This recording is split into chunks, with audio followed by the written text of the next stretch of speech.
There is a silence between couples that no words can mend, a kind of silence that echoes louder than rage, more deafening than a scream.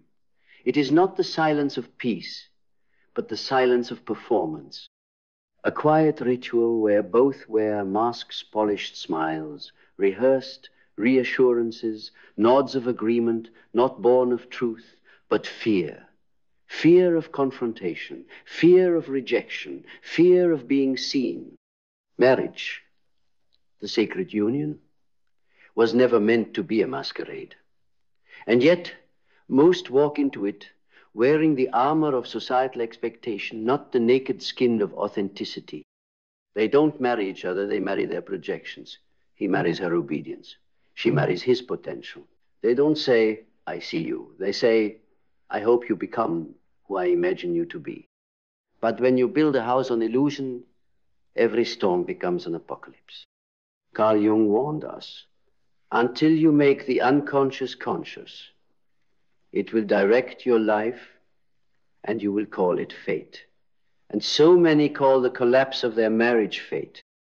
They call it irreconcilable differences, as if honesty was never an option. But it wasn't fate, it was fraud. A fraud of silence, of avoiding the hard conversations, of not telling the truth when it was inconvenient, of being so afraid to hurt the other that you forgot how to protect yourself. Marriage without honesty is not intimacy. It is entrapment. It is the slow death of the soul by 1,000 swallowed truths. We romanticize unity, but real unity demands collision. Real unity says, I will not lie to you to keep you close. Real unity walks into fire with eyes open, knowing that every truth revealed is a risk and a gift, because only through the breaking of illusions can true love emerge. What most call love is dependency dressed in devotion. A child's need to be held masquerading as adult partnership. They say, you complete me, and they mean it literally. They bring their half-formed identity to the altar and ask another to make them whole. But wholeness cannot be borrowed. You cannot outsource your soul. Jung's concept of individuation, the process of becoming who you truly are, applies not just to the individual, but to the union. Two incomplete people cannot merge into completion. They can only merge into confusion. To marry without knowing who you are is to sign a contract of mutual amnesia. You agree, silently, to forget yourselves in service of the image. And what an image it is, the curated life. The couple that looks perfect in photos, that nods in social settings, that laughs at parties with strangers while dying in private. He sleeps in silence next to a woman he no longer understands. She pretends she's fine while scrolling through the highlight reel of other people's happiness, wondering when her fairy tale turned into a polite negotiation. Because honesty is not just about words. It's about energy. It's about authenticity of being. It's about having the courage to say, I'm not okay, even when the world applauds your performance. It's about the sacred rebellion of choosing truth over harmony, because sometimes harmony is just disguised decay. You cannot build forever on a lie, and yet so many do. They build families, careers, homes, castles made of deception. Every time they suppress their truth to keep the peace, they dig another grave for their integrity. Every it's fine when it's not, every I agree when they don't, every I'm happy when they're hollow, adds another brick to the wall between them. Until one day, the silence is so loud it chokes them. Because silence is never empty. It is filled with everything you're too afraid to say. And so, marriages end. Not because of what was said, but because of what wasn't. The truth unspoken, the need denied, the desire abandoned, the resentment unexpressed. All of it festers in the dark, morphing into monsters that consume what could have been. The tragedy isn't that people fall out of love. It's that they never dared to love in the first place. They loved an illusion, a version of the other sanitized and safe, a version of themselves that didn't threaten the equilibrium. They feared chaos so much they sacrificed aliveness. But real love is chaos. It's not safe. It demands everything. It asks you to dismantle every defense, to strip away every mask, to bleed your truth into the open and let someone witness your becoming. It asks you to be vulnerable not once, but every day. To say the thing you think might ruin everything because it's the only way to save your soul. To admit that you've changed, that you no longer want what you once did, that you've betrayed yourself in the name of harmony. To confront the parts of you that stayed silent out of fear and choose again and again to speak. Honesty is not a tool, it is the terrain. Without it, love cannot breathe. Without it, marriage is not a bond, it is a performance. And the audience is always the world. We were not meant to perform, we were meant to become. So burn the script, tear down the set. Look them in the eyes not as a spouse, but as a soul and ask, do you want the truth or do you want the comfort? Because you cannot have both. Comfort is the sedative. Truth is the awakening. One keeps you asleep in a beautiful dream. The other pulls you out, gasping and alive. The question is, do you want to live? Because living requires courage. And courage means choosing truth even when it burns. It means standing in front of the one you love and saying, this is who I am. No more masks, no more lies, no more pretending. It means walking through the fire of authenticity and knowing that if they cannot meet you there, you will still choose yourself. Because the cost of self-betrayal is too high. You don't need a perfect marriage. You need a real one.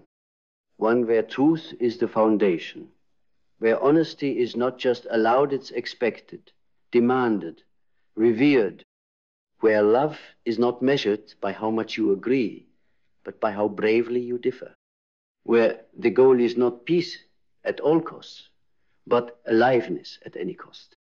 You were not born to be agreeable. You were born to be true. And when two true beings meet, something miraculous happens. They don't complete each other, they amplify each other. They don't fix their mirror. They don't tame, they liberate. This is the marriage worth fighting for. The marriage worth burning illusions for. The marriage that does not ask you to shrink, but to rise. So if you find yourself in a union built on silence, ask, what am I not saying?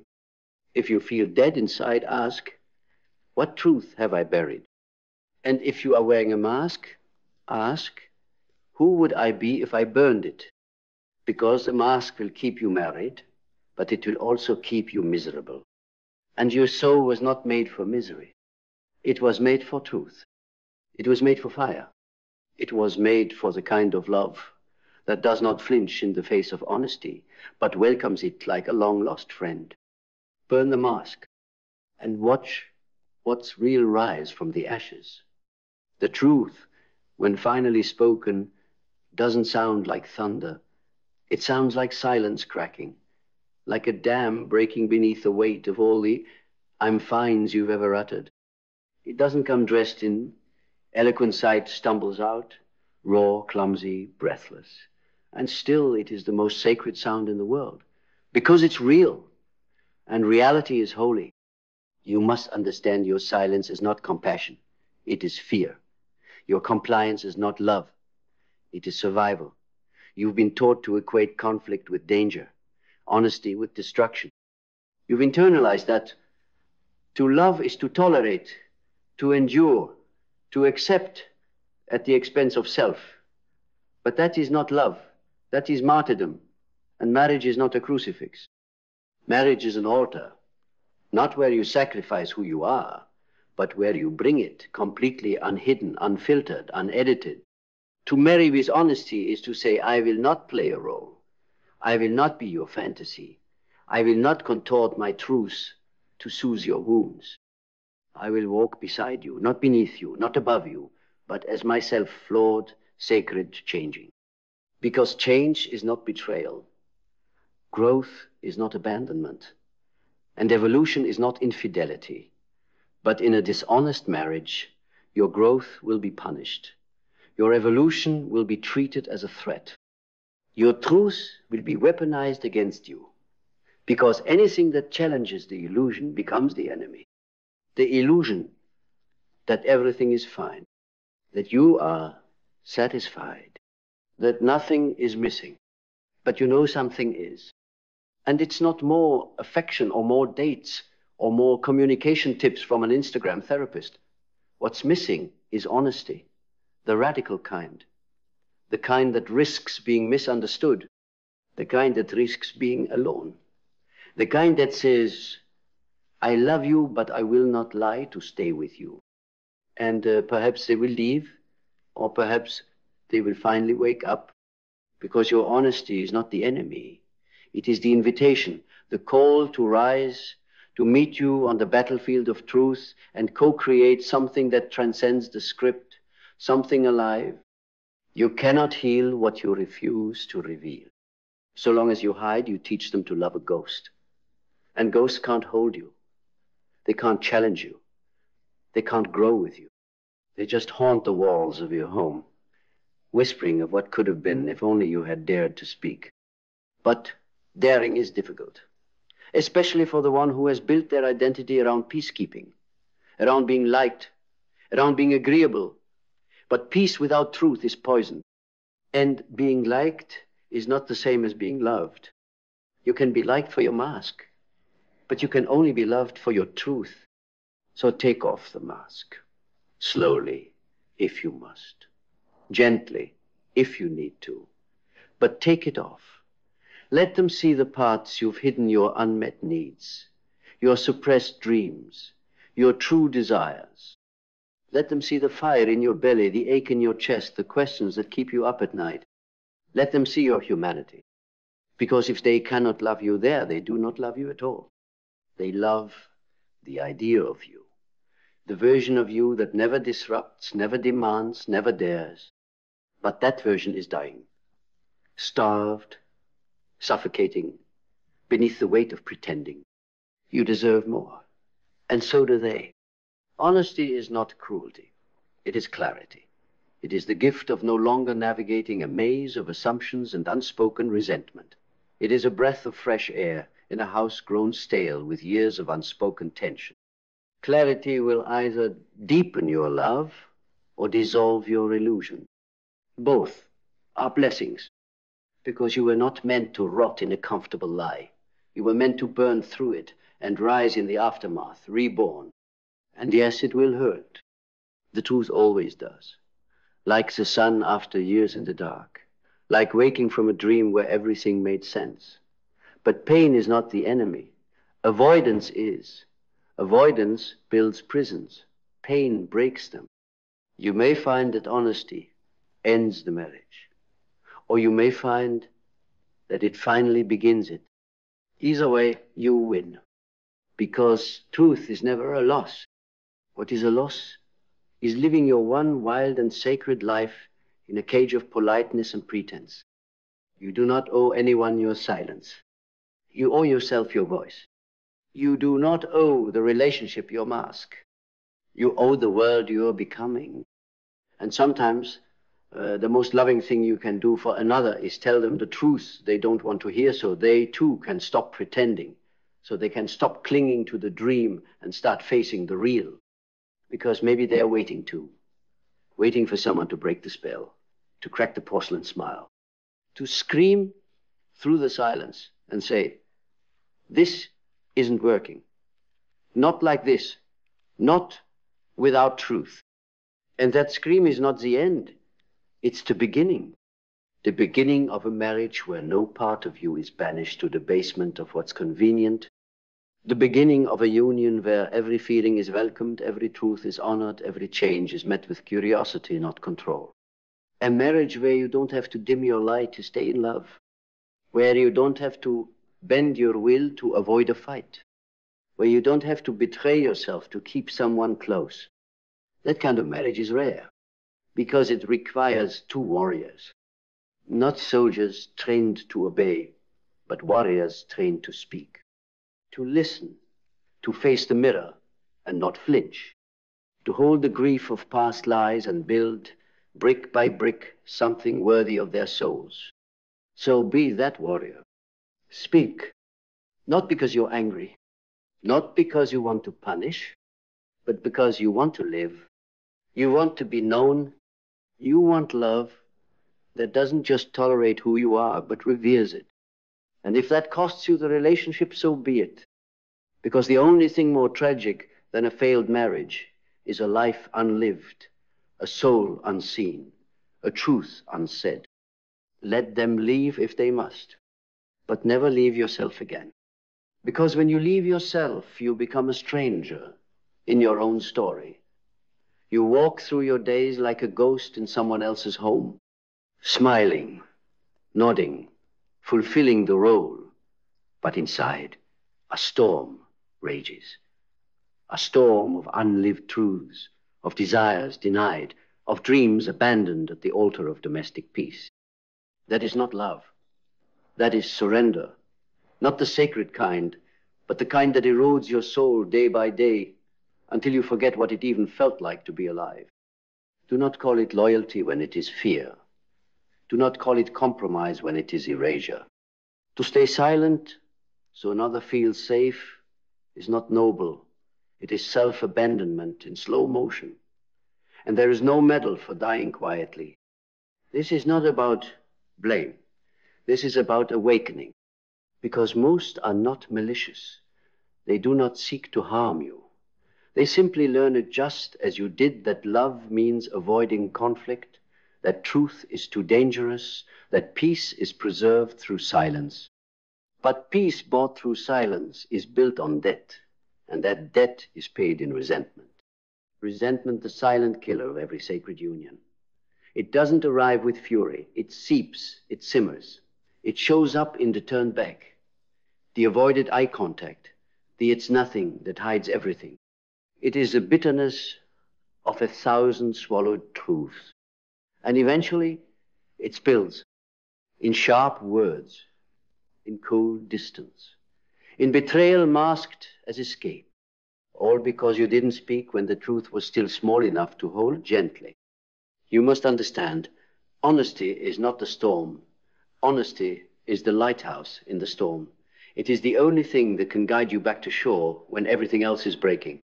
Yes, it will shake the foundation. But if your love cannot withstand truth, it was never real. It was a performance held up by fear. The world taught you to fear your truth, to polish your rough edges, to be agreeable, adaptable, pleasant, especially in partnership, especially in marriage. But Jung reminds us, the privilege of a lifetime is to become who you truly are. Not who they expect, not who they prefer, who you are. And becoming who you are is not an individual act. It is a relational revolution. Because when you show up as yourself, everything changes. The dynamics shift. The power games dissolve. The masks drop. You say, this is me. I will no longer betray myself for your comfort. And that declaration sets fire to every false agreement you ever made. The unspoken deals that said, I won't speak if you don't challenge. I'll pretend if you keep pretending. I'll shrink if you don't leave. All of it burns. And in the ashes, a new path reveals itself. Not the easy path, but the honest one. A path where love is not conditional upon your compliance. A path where your truth is not punished, but praised. A path where you are not merely tolerated, you are cherished in your rawness. That is the only path worth walking. Because what is marriage if not the container for your full becoming? Not a cage to keep you predictable, but a crucible to refine your truth. Not a transaction of duties, but a dance of evolutions. And evolution demands honesty.